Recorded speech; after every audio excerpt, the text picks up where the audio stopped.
क्या आज भी जब आप अलार्म की आवाज से जागे तो आपने ऐसा भारीपन महसूस किया जैसे दुनिया ढह रही हो? क्या यह तथ्य कि कल जैसा ही एक और दिन शुरू हो रहा है आपके लिए आशा के बजाय एक गहरे डर जैसा लग रहा है? अगर ऐसा है तो आपकी आत्मा इस समय खतरे की लाल बत्ती जलाकर बहुत ही बेबसी में मदद के लिए चिल्ला रही है। मनोविज्ञान के क्षेत्र में इस विशेष मानसिक स्थिति को बहुत ही सटीक रूप से बर्नआउट सिंड्रोम के नाम से जाना जाता है। यह केवल साधारण थकान नहीं है, बल्कि यह आत्मा के उस सूखे जैसा है जहां आपकी सारी आंतरिक ऊर्जा खत्म हो गई है। चूंकि आप बहुत जुनून से जिए हैं, इसलिए मैं आपके उस राख बने दिल को थोड़ा सुकून और शांति देना चाहता हूं। मैं अत्यधिक काम के 5 संकेतों और फिर से आत्मविश्वास से खड़े होने के रिकवरी के विशेष तरीकों के बारे में बताऊंगा। आइए हमारे बीच के एक साधारण पात्र यूनी की कहानी के माध्यम से हम बर्नआउट की कड़वी सच्चाई को करीब से देखें। पेशेवर जीवन के 7वें साल में यूनी एक ऐसा व्यक्ति था जिसे लोग जुनून का असली और बड़ा प्रतीक मानते थे।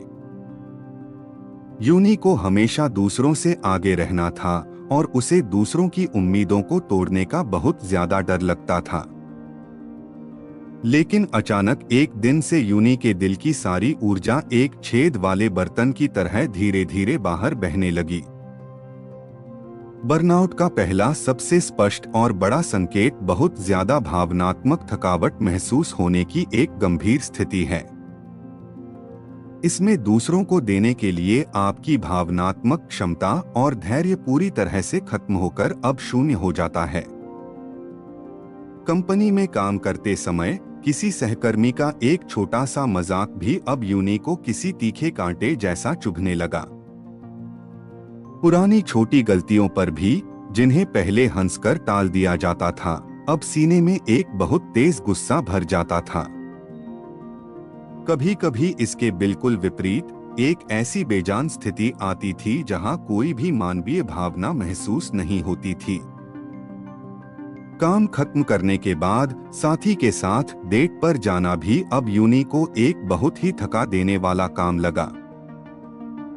प्रियजन की बात सुनने की ताकत न होने के कारण यूनी ने बाद में बात करने को कहकर अपना मुंह मोड़ लिया। यह स्वभाव खराब होने से नहीं था, बल्कि भावना का टैंक पूरी तरह से खाली होकर सूख जाने के कारण हुआ था। अपनी बची हुई ऊर्जा बचाने के लिए मस्तिष्क द्वारा भावनाओं के दरवाजे खुद ही बंद करने का यह एक दुखद अंत है। दूसरा लक्षण दुनिया के प्रति एक बहुत ही तीखी और कड़वी नजर यानी गहरी सनक का पूरी तरह प्रकट होना है।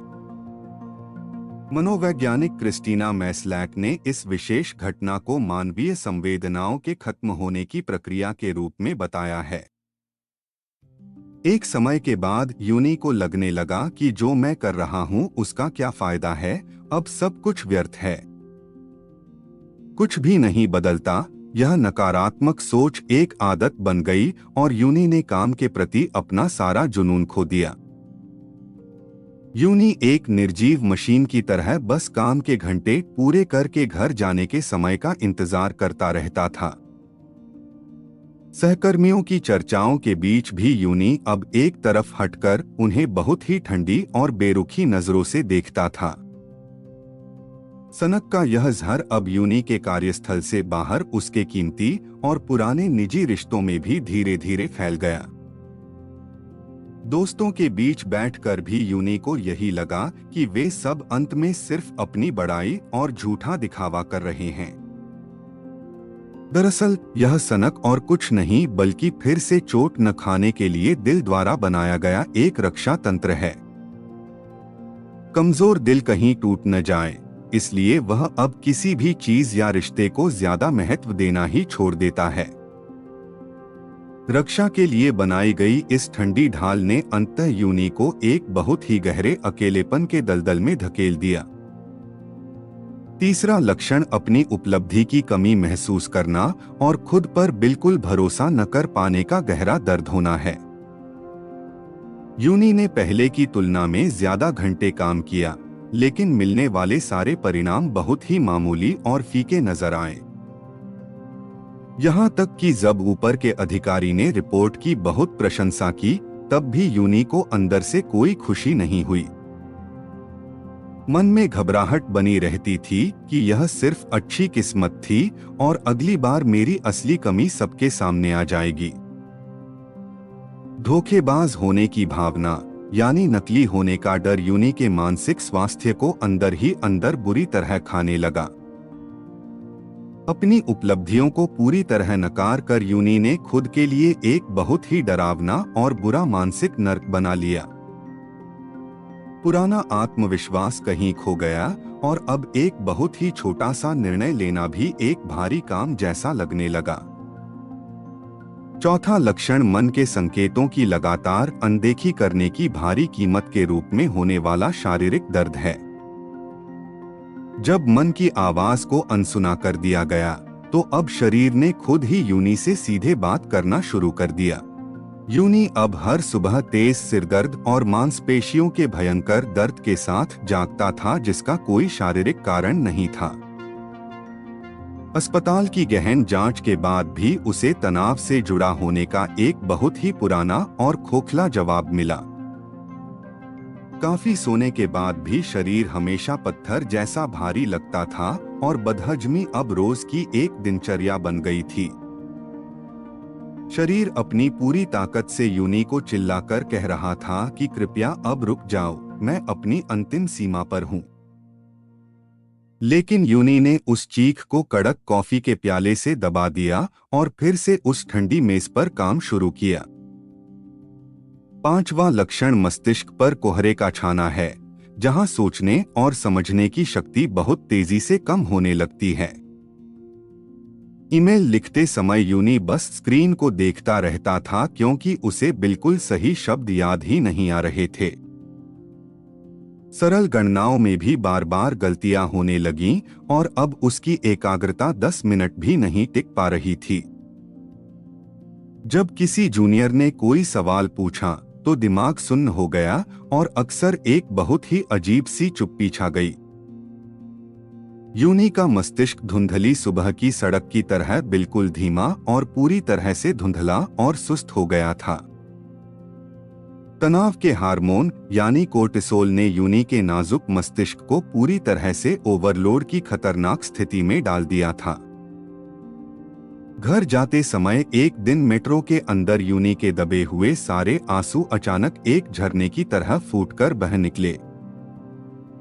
मन में बहुत आत्मग्लानि हुई कि मैं इतना कमजोर क्यों हूं और दूसरों की तरह इस दबाव को सहन क्यों नहीं कर पाता। पर रुकिए, आपको यहाँ रुकना होगा। यूनी बिल्कुल भी कमजोर नहीं है और ना ही उसने कुछ भी गलत किया है। बर्नआउट उन आलसी लोगों को कभी नहीं होता जिन्होंने कभी मेहनत और ईमानदारी से अपना जीवन नहीं जिया है। बर्नआउट होना इस बात का सबसे बड़ा प्रमाण है कि आपने अब तक बहुत ज्यादा जिम्मेदारी के साथ काम किया है। यदि आपकी बैटरी पूरी तरह खत्म हो गई है, तो आपको चाबुक की नहीं बल्कि एक बहुत ही गहरी रिचार्ज की जरूरत है। मैं यूनी और आपको फिर से चमकाने के लिए 3 चरणों वाली एक बहुत ही सरल मनोवैज्ञानिक पद्धति बताता हूँ। पहला चरण आंतरिक तूफान को शांत करने के लिए एक छोटा सा मनोवैज्ञानिक ठहराव या विराम लेना है। आज से दिन में 3 बार 5 मिनट के लिए बिल्कुल कुछ भी न करने का कीमती समय जरूर निकालें। अपने फोन को खुद से दूर रखें, सारे विचार छोड़ दें और केवल अपनी चलती हुई सांसों की आवाज पर ध्यान दें। अपने मस्तिष्क को बताएं कि अभी कोई खतरा नहीं है और शांति से आराम करना इस समय बिल्कुल ठीक है। यह 5 मिनट का छोटा सा ठहराव आपके तंत्रिका तंत्र को स्थिर करके रिकवरी की एक नई शुरुआत करेगा। दूसरा चरण अपनी रक्षा के लिए एक मजबूत दीवार के रूप में अपनी सीमाएं निर्धारित करना सीखना है। बर्नआउट पीड़ितों के लिए अक्सर दूसरों की गलत और अनुचित मांगों को ना कहना एक बहुत ही मुश्किल काम होता है। यूनी ने अब काम के बाद नोटिफिकेशन बंद करने और केवल खुद के लिए समय निकालने का पक्का निर्णय लिया है। यूनी ने अनुचित अनुरोधों पर बहुत ही विनम्रता के साथ मना करना और खुद की गरिमा की रक्षा करना शुरू किया। सीमाएं बनाना कोई स्वार्थ नहीं है, बल्कि यह लंबे समय तक चलने वाले रिश्तों के लिए एक बहुत ही अच्छा विचार है। अगर मैं अंदर से पूरी तरह टूट गया, तो मेरे सभी मूल्य और प्रियजन भी अपना सारा अर्थ हमेशा के लिए खो देंगे। तीसरा चरण अपनी प्यासी आत्मा को नमी देने के लिए जीवन की बहुत छोटी खुशियों को फिर से बहाल करना है। बर्नआउट में जीवन से खुशी के सारे रंग छीनकर पूरी दुनिया को बेरंग और भूरा बनाने की एक नकारात्मक शक्ति होती है। यूनी भूल गया था कि उसे असल में क्या पसंद था, पर उसने बहुत छोटी चीजों से अपनी पसंद को फिर से खोजा। यूनी पसंदीदा कैफे गया, वहां बैठकर खुशबूदार चाय पी और बस खिड़की से बाहर पेड़ों को शांति से देखता रहा। यूनी ने घर जाते समय खुद के लिए एक फूल खरीदा और रात को सोने से पहले अपनी पसंदीदा किताब को पढ़ा। ये छोटी छोटी खुशियां धीरे धीरे यूनी की सूखी आत्मा में फिर से नया जीवन और ताजगी भरने लगी। यूनी अब पहले की तरह 24 घंटे चलने वाली एक बेजान मशीन बनने की कोशिश बिल्कुल भी नहीं करता है। अब यूनी एक स्वस्थ इंसान है जो थकने पर आराम करना और मुश्किल होने पर उसे सच स्वीकारना अच्छी तरह जानता है। मेरे दोस्तों, परफेक्ट न होना बिल्कुल ठीक है। धीमे होने पर भी आपकी जो असली कीमत है वो कभी नहीं बदलती। यह कभी न भूलें कि आपकी असली कीमत आपके काम के परिणामों में नहीं, बल्कि आपके जीवित अस्तित्व में है। आज रात कृपया प्यार से खुद से कहें कि आपने बहुत मेहनत की है और अब थोड़ा आराम करना बिल्कुल ठीक है। बर्नआउट के अंधेरे से गुजर रहे आपके लिए आशा है कि आज की यह छोटी सी कहानी एक प्यारी मशाल बने। आप एक बहुत ही मूल्यवान और श्रेष्ठ व्यक्ति हैं और आपको फिर से दुनिया में चमकने का पूरा अधिकार है। मैं प्रार्थना करूंगा कि कल सुबह आप आज की तुलना में थोड़े हल्के और शांत मन के साथ नींद से जागें। मनोविज्ञान के साथ जुड़ने के लिए आपका बहुत बहुत धन्यवाद। मैं हमेशा हर कदम पर आपका समर्थन करता हूं। आपकी रिकवरी आज इस वीडियो को देखने के उसी क्षण से ही बहुत ही चुपचाप तरीके से शुरू हो गई है। अपने मन के भारी बोझ को थोड़ी देर के लिए नीचे रख दें और एक गर्म चाय के साथ इस शांत रात का आनंद लें। आपने बहुत अच्छा काम किया और मैं आपके उज्जवल भविष्य के लिए शुभकामनाएं देता हूं। अब आराम से सो जाएं। हम अक्सर आराम करने को एक पाप समझते हैं, लेकिन आराम भविष्य के लिए आपकी सबसे अच्छी और बड़ी रणनीति है।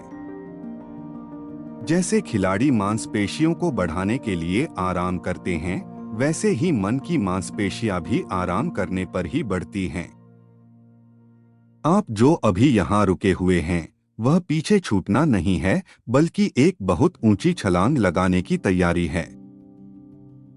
जब आप अपने मन की आवाज सुनना सीख जाते हैं, तो बर्नआउट कोई संकट नहीं बल्कि जीवन का एक नया मोड़ है। जैसे यूनी ने हिम्मत दिखाई, वैसे ही आप भी अपनी गति खोजने की प्रक्रिया में अपनी असली पहचान से जरूर मिलेंगे। भविष्य में भी मनोविज्ञान आपके अच्छे मानसिक स्वास्थ्य के लिए हमेशा आपके बहुत करीब रहकर साथ चलेगा। दुनिया के कठोर मानकों के अनुसार खुद को ढालने की कोशिश न करें। आप अपने आप में ही पर्याप्त और पूर्ण हैं। आज का यह गहरा दर्द कल की महान बुद्धिमानी बनेगा और आपके जीवन को और अधिक समृद्ध और मजबूत बना देगा। थकी हुई आत्मा के लिए तैयार किए गए ये विशेष संदेश आपकी मन की प्यास को पूरी तरह बुझाएं, यही मेरी कामना है। मैं फिर से कहूंगा कि बर्नआउट जीवन का अंत नहीं बल्कि एक नई और बेहतर शुरुआत का शरीर का संकेत है। कृपया उस संकेत को कीमती समझें और खुद को दुनिया में सबसे पहले प्यार करने का अभ्यास कभी न छोड़ें। आपके उज्जवल भविष्य के लिए मैं हमेशा यहीं पर आपका पूरा साथ देने के लिए मजबूती से खड़ा रहूंगा। आज मैं ईमानदारी से आपका पूरा समर्थन करता हूं और आशा करता हूं कि आप बहुत ही शांतिपूर्ण और मीठे सपने देखेंगे।